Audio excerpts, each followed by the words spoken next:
for today's video, pupunta tayo ng Bicol Natural Park. So, ayan, bubiyahin na kami.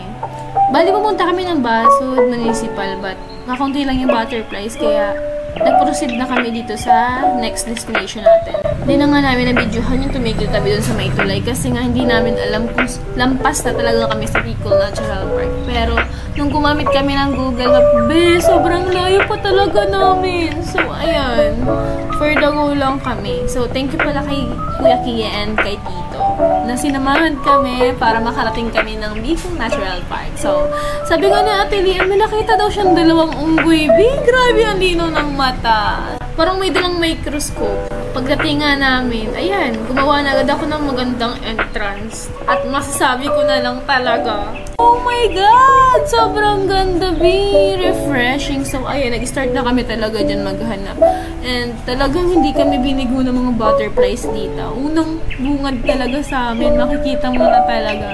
Like, tinan mo. Oh my God! Blue and black siya. So, ayan, tada! Sobrang ganda talaga, So, ayan, after that, kumain na kami. Kasi sobrang, pagod.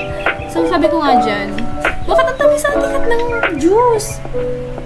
Unang inom talaga magkaka-diabetes ka na. So, ayan, katabi lang ako ng kaldero kasi sabi ko, ako na magsasandok. Pero, ang totoo niyan, gusto ko lang makarami ng kain. So, ayan, chinichika-chika ko lang sila dyan. After namin kumain, naghanap na agad kami ng mga gandang butterflies. Yung iba nga ayaw na magpa-picture saka magpa-video. For the habol talaga kami. As in.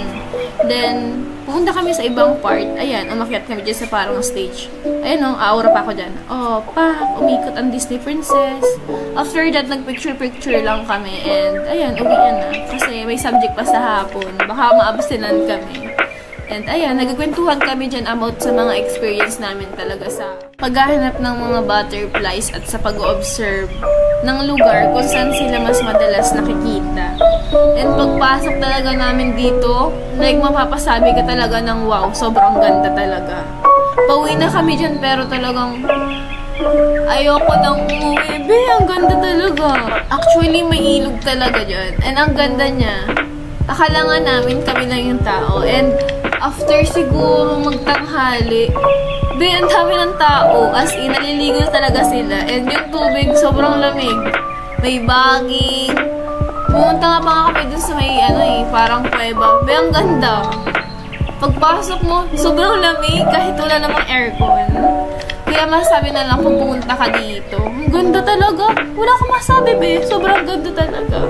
Pauwi na kami dyan and binalik ko yung relo na nakuha ko dun sa bato. Baka kasi isumpa ako ni Inang Kalikasan. Delikado na, syempre. Baka magalawan tayo. So, ayan. Bye-bye! Thank you so much!